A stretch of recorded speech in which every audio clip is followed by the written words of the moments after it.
My name is Claire Hadley. I'm 34. And on my wedding day, I stood at the cake table and counted 4 empty chairs. One had my father's name on it. One had my mother's. One was my sister Brooke's. The last belonged to Steph, my best friend since the 10th grade. They were all 40 minutes away at Brooke's engagement party, the one my mom scheduled for the exact same afternoon. I lifted the knife, Daniel's hand warm over mine, and my phone buzzed against the table, and why Mom's text glowed up at me. We need to talk now. Then the calls started. By the time the cake was cut, I'd counted 36 missed calls. I didn't answer a single one, and what none of them knew was already sitting in a county filing cabinet, signed 3 years before, waiting. Welcome back to Calm Drama Stories, where the daughter who handled the midnight emergencies, the pharmacy runs, and the bills nobody else would open is the one telling the story. Now, if you've ever planned something that mattered and watched the people you love choose someone else's celebration instead, stay right here, because those 4 empty chairs are about to mean something. Drop a comment and be sure to subscribe. A week before the wedding, I want you to understand who I was in my family, because it explains everything. I'm a hospice nurse. I sit with people in the last rooms of their lives. And I've learned that families show you the truth at the edges. In my own family, I was the edge they never looked at. I was the one you called when the water heater died at midnight, when Dad's prescription got tangled at the pharmacy, when the property tax notice came and nobody wanted to open it. Brooke was the one you called to celebrate. That was just the weather in our house. And I'd stopped expecting it to change. I didn't complain.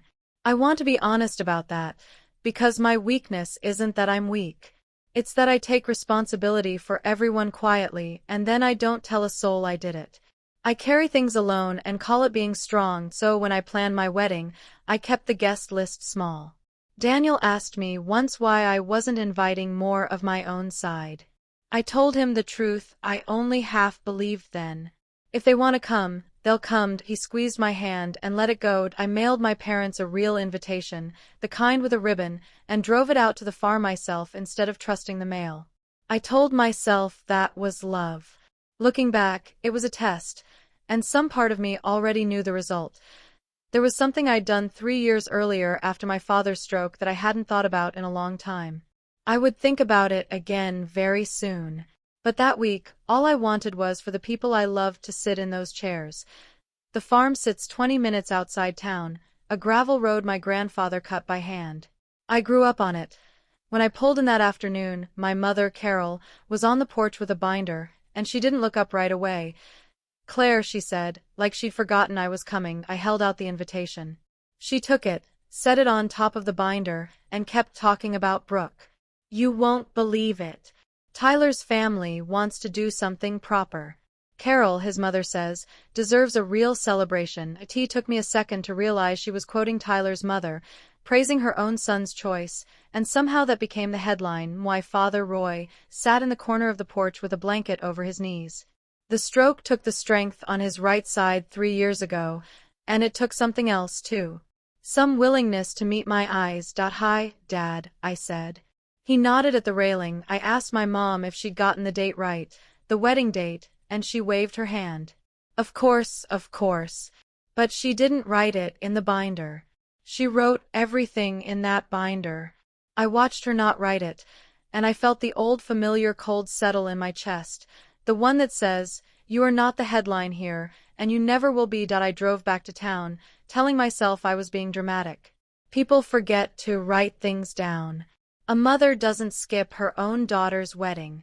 That's not a thing that happens. I actually said that out loud to my empty car. Then I caught myself, because in our house, I already knew it absolutely was. To understand the empty chairs, you have to go back 3 years, to the worst spring of my life. Why Father had his stroke in March. While he was still in the hospital, a letter came from the bank. The farm note was 90 days past due, and the word foreclosure was printed in bold like it was proud of itself. My parents had been quietly drowning for 2 years and had told no one, least of all me. The number was $84,000 to bring it current, plus the legal fees stacking on top. I was 31. I had $84,000 exactly in a savings account. I'd built one double shift at a time since nursing school. IT was supposed to be my someday house. Instead, I sat in my car in the hospital parking garage and made a decision in about 4 minutes. I would save the farm. My grandfather built it. My father was lying upstairs, unable to lift his right hand. I couldn't watch them lose the one thing that had outlived everything else. But I didn't just hand over the money. That part matters, so remember it. Even at my lowest, sitting in a parking garage with my father dying 2 floors up, some careful part of me knew that in my family, a gift would be remembered the way water remembers a stone. It wouldn't, so I did something my mother would later call cold. I did it the right way, on paper with a lawyer, and I told no one. 3 years later, in a crowded farmhouse living room, every person who skipped my wedding would find out exactly what I'd signed. But that spring, all I felt was the weight of being the only one who showed up. Brooke's engagement came down like a holiday nobody had voted on. My mother called me at the hospital, which she never did, and I stepped into the supply closet thinking something was wrong. Brooke's engaged, she said, and I could hear her smiling through the phone. Tyler proposed at the lake. We're thinking of a little celebration. I said congratulations, and I meant it. Brooke is my sister. I held her the day she came home from the hospital. But then my mother said the thing that I would carry into every room for the next 2 months. You'll understand, Claire. A wedding's just a party. Family is about who you really show up for. I stood in that supply closet with the smell of antiseptic, and I didn't say anything for a moment. What does that mean, Mom? I asked. Oh, you know what I mean, she said, the way she always did when she meant exactly the cruel thing and wanted me to pretend she didn't. She wanted me to know my wedding was a party and Brooke was family. She wanted me to hear the ranking. I'd heard it my whole life, but never that clean that I told her I had to get back to a patient, which was true. And I hung up and stood there with my hand on a shelf of gauze. A man was dying in room 411 and his daughter hadn't visited in 8 days. I'd watched her miss the window the night before, and I thought, you don't get these afternoons back. You think you do? You think family is a thing that waits for you? Then I walked back out and held a stranger's hand while my own family planned a party to outrank my vows. Steph and I had been best friends for 19 years. She was supposed to be my maid of honor, and she'd said yes back in spring, fast and warm, the way she said everything. I didn't think twice when I called her about the final dress fitting. There was a pause on the line. I know Steph's pauses. This one had a door behind it. About that, she said. I might have a conflict that weekend. A conflict? I asked what kind, keeping my voice light. She got vague, and Steph is never vague. She talked around it. Something about family obligations that weren't hers. A party she'd been kind of roped into. It took me longer than it should have to understand. Steph, I said. Whose party? Another pause. Brooke reached out. She finally said. She made it sound like a whole thing. Your mom called. My mother had called my best friend and recruited her. That was the part that landed. Not that Steph was tempted by a better party, though she was. It was that my mother had gone down my list, person by person, and pulled them toward Brooke's afternoon like a tide. It's the same day as my wedding. Steph, I said. Silence. She hadn't known. Or she'd let herself not know, which is its own kind of choice. I didn't realize, she said, and we both heard how thin it sounded. I told her I had to go. I didn't cry about things.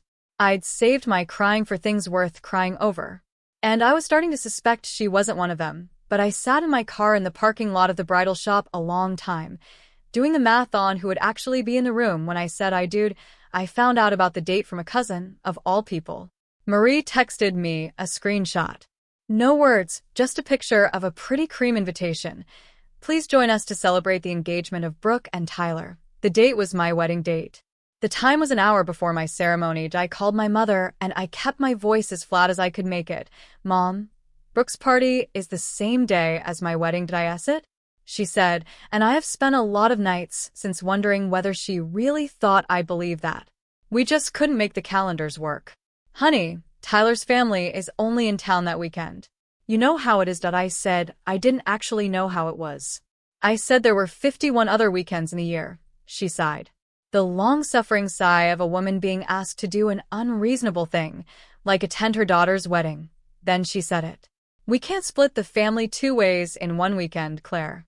People have to choose, and it isn't fair to make them. It isn't fair to make them choose. As if I were the one forcing a choice by having the audacity to get married. as if she hadn't built the fork in the road herself and then blamed me for the traffic. I stood in my kitchen and felt something go very quiet and very clear inside me. I wasn't going to argue. Arguing was a thing you did when you still believed the other person might move. "Okay, Mom," I said. "I hope it's a beautiful party." She softened instantly. "The way bullies do when you stop bleeding." "You're being so mature about this," she said, and I hung up before she could hear me laugh. Because if I laughed, I might not stop. That night, Daniel found me at the kitchen table with the seating chart, moving names around like I could conjure people out of cardstock. He sat down across from me and didn't say anything for a while. "Daniel is good at that." Finally, he asked, "Do you want to move the date?" I'd thought about it. Of course, I had. I could move my wedding, fold myself smaller, make sure not a single chair sat empty, and prove once again that I was the flexible one, the one who bends so the family doesn't break. I'd done it my whole life. That I looked at him, and I felt the strangest thing. Not anger. Relief. "No," I said. "If they want to come, they'll come. If they don't, that's their answer, and I'd rather hear it clearly." Daniel reached across and put his hand over mine. "Then we get married Saturday," he said. "And we have the best day of our lives, and we let them miss it." And I want to tell you, that decision felt powerful. It didn't. Not yet. It felt like setting down a suitcase I'd carried so long I'd forgotten my arm could hang straight. We pulled the 4 chairs from the chart, and then we put them back on purpose. "Leave them," I said. "Let the chairs say it." Daniel raised an eyebrow. "That's a little dramatic for you." It was. I'm not a dramatic person, but some things deserve a witness. Even an empty one. I went to bed that night lighter than I'd felt in months, and I didn't yet understand why. 3 days later, I'd find out. When I finally opened a box I'd been carrying from apartment to apartment, unopened for 3 years. The box was a banker's box, the cardboard kind, and it had moved with me 3 times without ever being opened. I knew what was in it, more or less. Paperwork from the worst spring of my life. I'd meant to file it properly someday and never had, because opening it meant going back to the parking garage. But the night before my wedding, I couldn't sleep, and I found myself sitting on the floor of the spare room with a lid in my lap. On top was a manila envelope, soft at the corners. Across it, in my own handwriting from 3 years ago, one short label. Farm, important. And I almost didn't open it. I wanted to understand how close I came to leaving it shut one more time, but my hands moved on their own, and I slid out the pages, and there it was. A promissory note, a recorded lien, and underneath, in a smaller envelope I'd forgotten entirely, a letter in my grandfather's slanted hand, written the year before he died. I read the first line of his letter and stopped breathing for a second. I didn't read the rest. Not then. I put it all back in the envelope and held it against my chest in the dark. And I understood that whatever happened at my wedding tomorrow, the real story was sitting in my lap.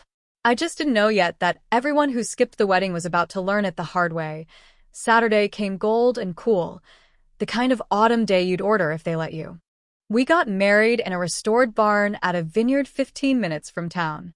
String lights and hay bales and a borrowed quilt over the rail. I won't pretend the empty chairs didn't hurt.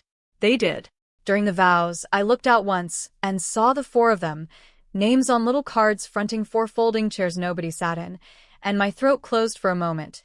Then Daniel said my name, and I came back. We laughed during our vows.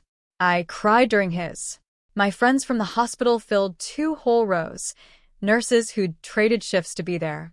And the aunt I actually liked drove 3 hours. The room was full of people who chose me. That's the thing about empty chairs. They make the full ones impossible to ignore. We moved to the cake at sunset. It was a simple 2-tier lemon and elderflower, and Daniel put his hand over mine on the knife. The way you're supposed to. That's when my phone, tucked into the sash at my waist because I'd promised the photographer I'd keep it on me, started to buzz. I glanced down out of reflex. My mother's name. A text. "We need to talk now." 3 more words I didn't read yet, because the calls began stacking behind them one after another. My phone shivering against my hip like something alive. Brooke. Mom. Dad's landline. Mom again. I turned the ringer off, slid the knife down through lemon and elderflower, and kissed my husband. By the time we came up for air, the screen said 36 missed calls. I put the phone face down on the table. Whatever it was, it had waited this long. It could wait until the dancing was done. I didn't listen to the voicemails until almost midnight. In the quiet of the hotel room, still in half my wedding makeup, Daniel sat beside me on the edge of the bed while I put the phone on speaker, and we listened to my family fall apart in real time. The first one was my mother at 4 in the afternoon, an hour into Brooke's party, her voice bright and brittle. "Claire, call me back the second you get this. It's important." The second, 20 minutes later, less bright. "Claire, honey, where are you? We really need you. Call me." To be the fifth voicemail, her voice had changed entirely. It had the high, thin sound I've only heard in hospital hallways, the sound of a person watching a plan come apart in their hands. "Claire, you have to call me. You don't understand what's happening. Just call me." Then Brooke, somewhere in the middle. Not bright at all, furious and wet. "I don't know what you did, but you ruined everything. Are you happy?" A call, Mom. That I sat there in my wedding dress and felt the strangest cocktail of feelings. Worry, because some part of me is always the nurse, always braced to run toward the emergency.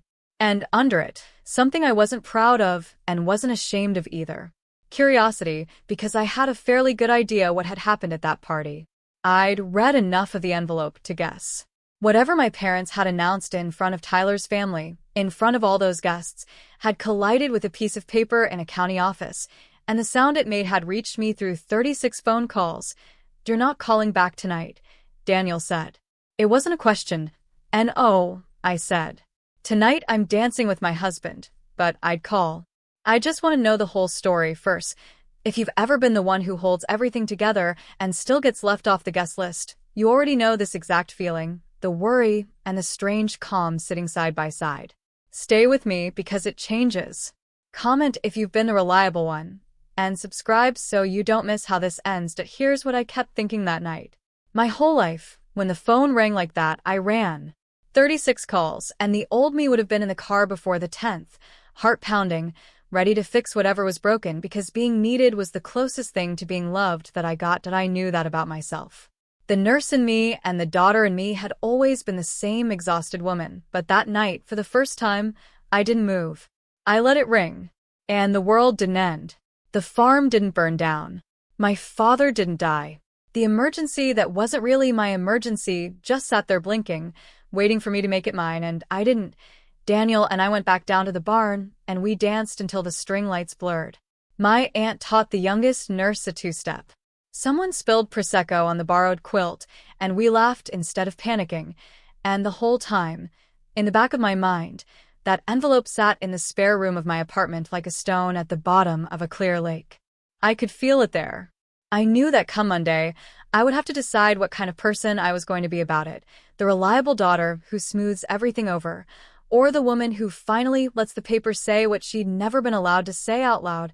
I pieced together what happened at the party over the next few days, from Marie's texts and one long, strange voicemail my father left that I'll get to later. Picture it. Brooke's engagement party. The backyard of the farm strung with rented lights. Tyler's parents in their good clothes. 60 guests with plastic flutes. Around 4 o'clock, my mother stood up on the porch step and clinked her glass. She gave a speech about family, about legacy, about how some things are meant to be passed down, and then, in front of everyone, she and my father announced their gift to the happy couple. They were giving Brooke and Tyler the farmhouse. The house. The land. My grandfather's land. As a wedding present. Free and clear. To start their lives. The guests applauded. Tyler's mother teared up. Brooke cried the pretty kind of crying, and somewhere in that applause, Tyler's father, who I'm told is a careful man who reads things before he signs them, asked a careful man's question.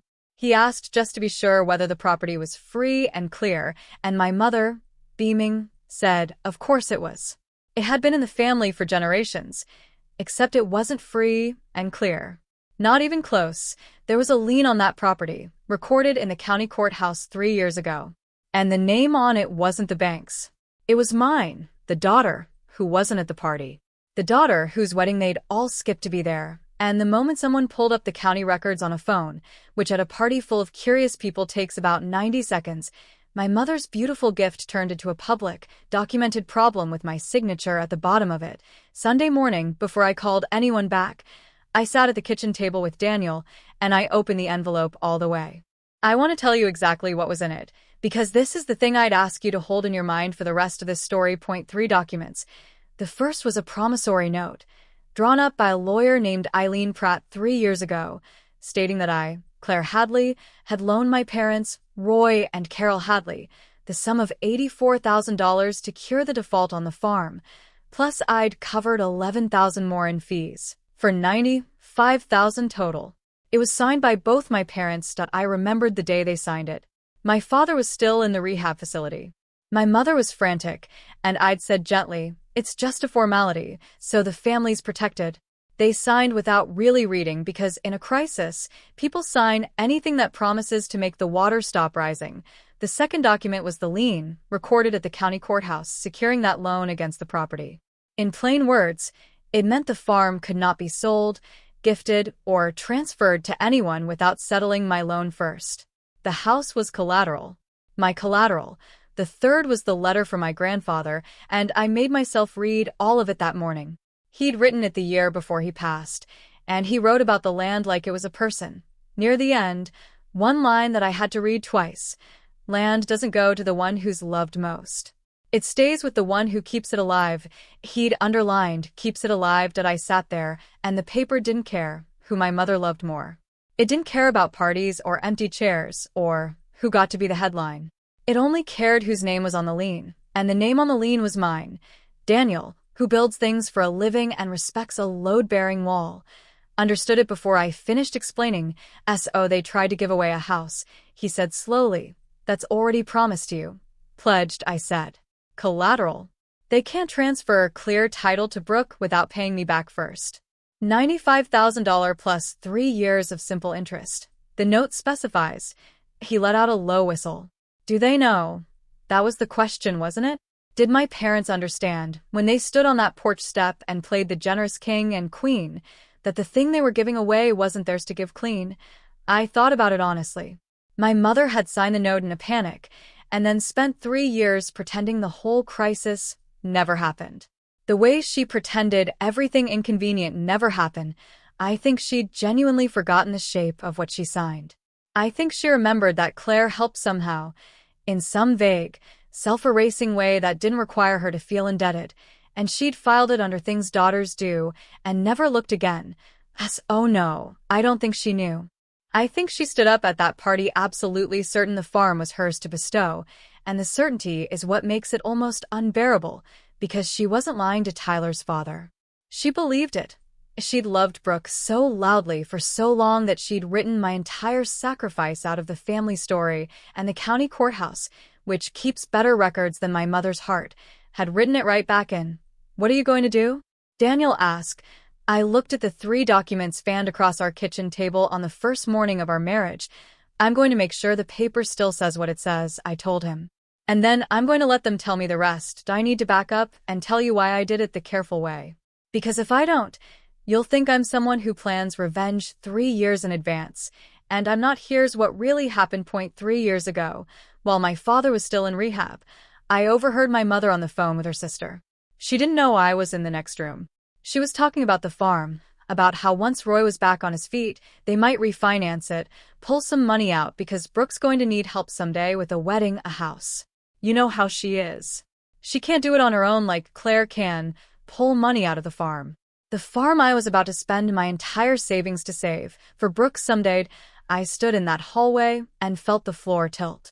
I just decided to give them everything I had, and my mother was already planning how to leverage it for the daughter she actually worried about. The next day I called a lawyer, not to trap anyone, to protect the farm, and honestly, to protect myself, because I finally understood that a promise in my family was written in disappearing ink. That I told Eileen Pratt I wanted to help my parents, but I needed it documented, properly recorded, so the land couldn't be quietly borrowed against or signed away, without the debt being honored. She said it was the smartest thing a person in my position could do. I felt guilty doing it. I felt like a bad daughter, calculating, cold. I almost didn't record the lien, but I did, and for 3 years, I felt slightly ashamed of it, like I'd accused my family of something. Turns out, I hadn't accused them of anything they didn't eventually do in front of 60 people on my wedding day. Sunday afternoon. The texts had a new flavor. The pleading was gone. The blaming had arrived. Brooke led the charge. "You ruined my engagement party. Tyler's parents think we're frauds. Call Mom right now, then my mother. Do you have any idea what you've done to this family?" I read them at the kitchen table, and I noticed something almost funny. Not one of them asked how my wedding was. Not one of them said congratulations. They'd skipped the entire event. And now the only acknowledgement that it had happened at all was the accusation that I'd somehow sabotaged their party from inside mine. The story had already rewritten itself in their heads. I was the villain. I'd done something. The fact that I'd been standing at a cake table 15 minutes away, that I hadn't lifted a finger, that the only thing I'd done was exist as a creditor 3 years ago, none of that mattered. My mother's old line came back to me. The one from the supply closet. "A wedding's just a party. Family's about who you really show up for." Did I almost texted it back to her? I didn't. But I sat with it, turning it over because it had curdled into something she'd never intended. She was right. In the end, family is about who shows up. 3 years ago, when the farm was 90 days from the auction block, exactly one person had shown up with everything she had, and that person hadn't been invited to the celebration of the thing she'd saved. I put the phone down without answering any of them. I had one stop to make first, and it wasn't the farm. It was a small brick building downtown where a man named Walter Bell kept much better track of my family's promises than my family ever had. Walter Bell had been the loan officer on the farm note for 15 years, and he'd handled the lien paperwork when Eileen recorded it. I made an appointment for Monday morning, not to plot anything, but because before this went any further, I needed to be certain the ground under me was solid. I've learned in nursing that you check the chart before you act. You don't run on what you assume. Walter is a careful, kind man in his 60s with reading glasses pushed up on his forehead. He remembered me. He pulled the file while I sat across his desk.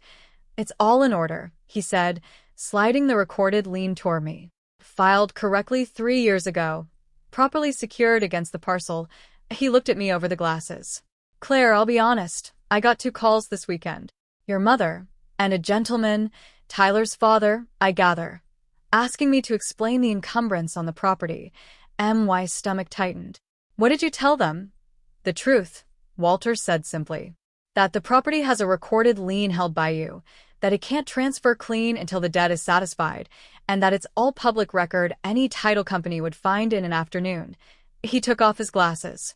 I didn't editorialize. I don't have to. The record speaks that I asked him carefully whether my parents could do anything to undo it without me. He shook his head. "Not without your signature releasing it. The lien is yours to release, or enforce." That I drove away from that little brick building knowing exactly where I stood, which is a rare and steadying feeling. I wasn't going to ambush anyone. I wasn't going to enforce anything cruel. But I also wasn't going to sign away the one piece of paper in my entire life that said in plain language that I had mattered. My mother changed tactics on Tuesday. The anger hadn't worked, so she reached for the older tool. The one that had run our family for 30 years, guilt, she called. And this time her voice was soft and wounded. The voice of a woman who has only ever wanted the best for everyone. "Claire, honey," she said.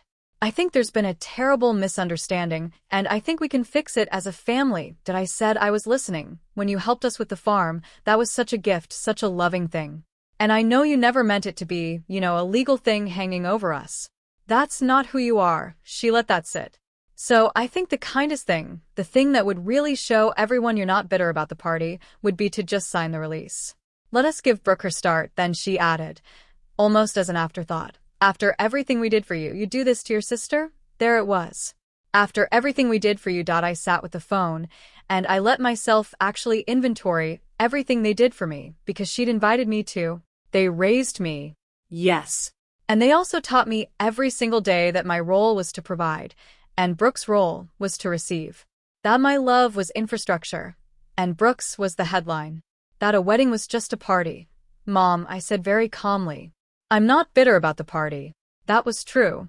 "But I'm not signing away $95,000 so you can give Brooke a house I paid to keep." There was a sharp intake of breath. "So, this is about money," she said, the disappointment thick enough to spread on bread. "And oh, Mom," I said, "it was never about money. You're the one who made it about a house." And I gently ended the call. Brooke showed up at my apartment Wednesday night. which she had never once done in the 3 years I'd lived there. She didn't know which buzzer was mine. That detail told its own story. When I let her in, she was somewhere between fury and panic, and underneath both, something I hadn't expected. "Fear, Tyler's freaking out," she said before she even sat down. "His parents think we lied to them. His dad keeps asking about the lien, about why there's a lien. And Tyler keeps looking at me like I knew. Did you know?" I asked, and of course I didn't know. She snapped. "Nobody tells me anything. Mom just said the house was ours to give." She paced my small living room. "Why do you even have a lien on the farm? Who does that to their own family?" And here's where I could have been cruel. I had every line loaded. Instead, I told her the truth plainly, the way you tell someone news they should have had years ago. "Brooke, 3 years ago, the bank was going to take the farm. Dad was in the hospital. I emptied my savings, $95,000 to save it. I did it on paper, so it couldn't be borrowed against or given away without being paid back. That's what a lien is." She stopped pacing. I watched the number land on her. 95,000. Watched her try to fit it against the version of me she'd carried her whole life. The reliable one. The one who doesn't need things. "You never said anything," she said, quieter. And oh, I agreed. I didn't. She sat down then on the edge of my couch, and for the first time in years, my sister looked at me like a person instead of an appliance. "Tyler's going to want to slow everything down," she said. "Yeah," I said. "He probably is." My father called me Thursday on the landline, which is how I knew it was really him and not my mother dialing for him. His speech still slurs a little on the left since the stroke, and it takes him effort. "So when Roy calls, he means it." "Claire," he said. "It's your dad." As if I wouldn't know, we sat in silence on the line for a moment. Then he said the most honest thing he'd said to me in 3 years. "Did I knew about the lien? Did I waited? Did I signed it?" I remembered. "Your mother forgot. Or made herself forget, but I didn't." His voice cracked. "I let her stand up at that party and give away your house. I knew, and I let her because it was easier than telling her the truth in front of everyone. I've been a coward since the stroke, Claire. Maybe before did I felt my eyes sting." This was the apology I'd wanted for 3 years, and it had arrived. And it was real. "Why, Dad?" I asked it. He was quiet. "Because every time I look at you, I see the girl who saved us. And I'm ashamed I needed saving." It was easier to look at Brooke. She never saw me weak. There it was. The whole sad architecture of it. Not malice, shame, wearing the mask of favoritism. That I sat with that. And then he said the thing that reminded me he was still, even now, my mother's husband. "So I'm asking you, as your father, sign the release. Let us fix this. Let me have peace before I go." And I loved him, and I ached for him. And I said, "Dad, I'd give you anything, but I won't give you that. Not so it can be handed to Brooke. If you want peace, we make this fair." In the open, he sighed, and I heard my mother's voice somewhere behind him, and the call ended soon after. The summons came Friday, formal as a court date. My mother wanted a family meeting Sunday afternoon at the farmhouse to settle this like adults together. She made a point of telling me who'd be there: aunts, uncles, cousin Marie, and she added almost casually, "Tyler's parents, so they can see we're a normal, loving family." I understood the move immediately. She wanted an audience. She wanted to sit me in a crowded room, surround me with relatives, frame me as the bitter daughter holding the family hostage, and apply enough collective pressure that I'd sign the release just to make the discomfort stop. It's an old trick, and it works, because most people will trade almost anything for the room to stop staring at them. She'd used it on me my whole life. The difference was that this time, I was going to bring my own paperwork to the performance. "I'll be there," I told her. And I could hear her surprise that I'd agreed so easily. She'd expected me to resist, so she could call me difficult. Instead, I said yes, and that unsettled her more than a no would have. I spent Saturday making copies, the promissory note, the recorded lien, my grandfather's letter, though that one I'd only read aloud if the moment asked for it. I put them in a plain manila envelope, the same kind that had held them for 3 years. Daniel offered to come. I told him this was mine to walk into alone, and he understood. The way he always does. Sunday morning, I drove out to the farm, down my grandfather's gravel road, the envelope on the passenger seat where a maid of honor should have sat a week before. I wasn't nervous. That surprised me. I think I'd been getting ready for this room my entire life. The farmhouse living room was full when I walked in, and they'd arranged it like a tribunal without admitting that's what it was. My mother sat in the center of the couch, my father beside her, smaller than I remembered. Brooke perched on the arm. Tyler stood by the window with his arms crossed, and his parents sat stiffly in the two good chairs, the careful father watching everything. Aunts and uncles ringed the room. Marie gave me a small nervous nod. The grandfather clock in the corner ticked into the silence, and somebody's teacup clinked against its saucer. I stood just inside the doorway with my envelope and said hello calmly to everyone. My mother began before I'd even sat down, which told me she'd rehearsed. Claire, we're so glad you came. We wanted everyone here because family problems should be solved by family. She turned to the room, her voice warming into performance. I'll be honest with all of you because I think honesty is best. My daughter is holding a legal claim over our family home, a claim she put there secretly, and she's refusing to release it so her sister can have a wedding gift. She dabbed at her eye. I don't know where the daughter I raised went. We gave Claire everything. And this is what she does. The room shifted toward me, all those faces rearranging into disappointment, exactly as she designed. An uncle muttered something about family loyalty. Tyler's father said nothing, but he was watching me, not my mother, and I noted that the pressure in the room was a physical thing, a weight pressing on my sternum. The old familiar weight that said, be smaller, be easier, sign the thing, make them stop looking. I felt my whole childhood pulling at me to fold. And then I felt the envelope in my hand, and I remembered that I was no longer a child in this house. I was the woman who'd kept it standing. I stayed exactly where I was, and I let the silence stretch one more tick of the clock. You're right, Mom, I said. Honesty is best, so let me be honest too. I walked to the coffee table in the middle of the room, and I set my envelope down on it. Unhurried. 3 years ago this spring, the bank sent a foreclosure notice on this farm. The note was 90 days past due. The amount to bring it current with fees was $95,000. That the room went still in a different way now. Dad was in the hospital. Mom, you were beside yourself. And I was 31 years old with exactly $84,000 in savings. Every dollar I'd earned working double shifts since nursing school. That I slid the first page out. That I gave it all. Plus $11,000 more I borrowed to save this house. Not as a loan I shouted about, as a quiet thing on paper so that the farm could never be taken or given away without the debt being honored. I laid the promissory note on the table, my parents' signatures plain at the bottom. Both of you sign this. You may have forgotten. The county didn't. I set the recorded lien beside it. My mother had gone white. Claire, she started, but I kept my voice level and low, and somehow that quiet made the room lean in. I'm not taking the house, I said. I never wanted the house. I'm just the reason there's still a house to give. That I looked at Tyler's father, the careful man, and I spoke to him directly. You asked Walter Bell about the lien. He told you the truth. It's real. It's mine, and it's public record. I didn't hide it from you. I hid it from no one. My own family simply chose not to remember. That's when my mother exploded. She came up off the couch, her wounded softness gone, her voice tearing through the room. How dare you? How dare you humiliate us in our own home in front of everyone, after we raised you, after everything we sacrificed? She was shaking. You ungrateful, calculating girl. You did this to punish your sister. The aunt stared. Marie put a hand over her mouth. And I stood in the middle of that storm and felt, for the first time in my life, completely calm, that I didn't raise my voice. I didn't need to. I'm not punishing anyone, Mom, I said. I'm just done pretending the paper doesn't say what it says.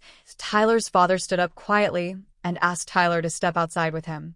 Brooke watched them go, and her face came apart. For a moment, nobody spoke. The grandfather clock ticked. Then my cousin Marie, of all people, said softly into the silence, "She's the one who really showed up." It landed like a struck bell. My mother's own words, the ones she'd used to rank a party over a wedding, turned all the way around and pointed home. 3 years ago, when the farm was 90 days from the auction block, exactly one person had shown up. And it wasn't the daughter they threw the party for. An uncle who'd muttered about loyalty a minute earlier was now looking at my mother differently, and so were the others. the room reorganizing itself in real time as the actual facts replaced the performance. My mother felt it turning. She always could read a room, even as she lost it. "After everything we did for you," she said again, but weaker now, reaching for the line that had always worked. And this time, I picked it up and handed it back. "After everything I did for this family," I said, "yes. I'd protect it from being given away in a speech I wasn't invited to hear." Through the window, we could see Tyler and his father in the yard. Tyler's shoulders up around his ears. Brooke sat very still on the arm of the couch, and when she spoke, her voice was small. "Why didn't anyone tell me she did that?" Nobody answered, because the answer was the whole shape of our family, and everyone in that room had helped build it. My father reached over and took my mother's hand, not to comfort her exactly, but to stop her. And for once, she let herself be stopped. I picked my grandfather's letter up off the table, the one I hadn't read aloud, and held it a moment. Then I put it back in the envelope. "Some things you keep for yourself." The room had heard enough truth for one afternoon. I didn't want to leave that room a victor standing over the defeated. That's not what any of this was for. So before I left, I set down something better than a weapon. I set down a way forward. "Here's what I'll do," I said to the whole room, but really to my parents. "I'm not releasing the lien for free, and I'm not letting the farm be gifted to anyone over a debt I'm still owed. But I don't want to take the house, and I don't want to be paid back in a check none of you have. We get the farm appraised by someone independent. We put everything on the table, what it's worth, what I'm owed, what's fair. If Brooke and Tyler want a future here, there's an honest way to build it, with everyone's name on the paper this time." In the open, I looked at my mother. No more speeches. No more surprises. Just the truth written down where it can't be forgotten. It wasn't a punishment. It was the opposite. It was the fairness our family had never once managed on its OW, and my mother didn't thank me. I didn't expect her to. But my father met my eyes and nodded slow and certain, and I think that nod cost him more, and meant more than anything he'd said on the phone. I picked up my envelope. I said goodbye to the aunts and to Marie. And I walked out through the kitchen where I'd done my homework as a girl. Out the screen door that still stuck the same way it had for 30 years. I got in my car, and for the first time in my life in that house, I was the one driving away while they stayed behind to sit with what they'd done. The gravel crunched under my tires, and I rolled the windows down and I breathed. Here's how it settled. In the weeks after, Brooke and Tyler postponed the wedding. His parents, the careful kind, wanted to slow down and understand the family they were marrying into.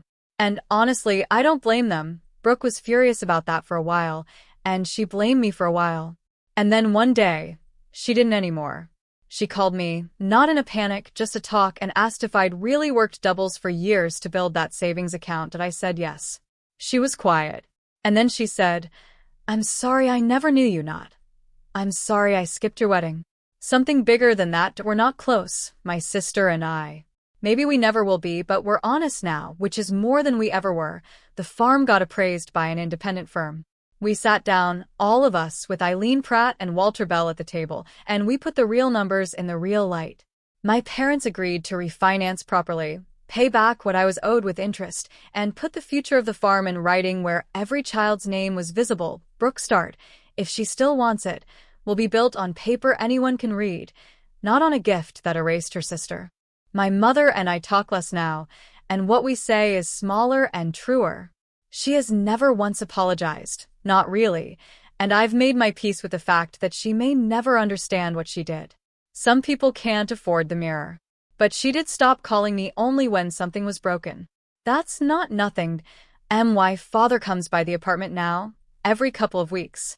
He sits at our kitchen table and Daniel makes him coffee and he tells the same stories about my grandfather. And I let him because I finally understand that his coldness was never about loving me less. It was about not being able to forgive himself for needing me. Steph texted an apology a month later, long and careful. I read it twice. I haven't written back yet. Maybe I will. But I've learned you can love someone for 19 years and still notice the day they showed you where you rank. As for me, I'm a married woman now. I kept the photographs from the wedding, including the one of the 4 empty chairs, and I don't find it sad anymore. I find it clarifying. Those chairs told me the truth my whole family had spent 30 years talking around, And the cake was lemon and elderflower, and it was delicious, and the room was full of people who chose me. I think about that more than I think about who didn't come. The reliable daughter spent her whole life believing that if she just carried enough, she'd finally be the headline. She was wrong. She didn't need to be the headline. She needed to put the suitcase down. Being the one who holds everything together doesn't mean you owe everyone your silence. And it never meant you owed them the right to forget what you carried. Nobody came to my wedding. The empty chairs, the 36 missed calls, the paper they forgot I'd signed. If your family only calls when they need something, you are allowed to stop answering. And you are allowed to let the truth speak louder than the apology you'll never get.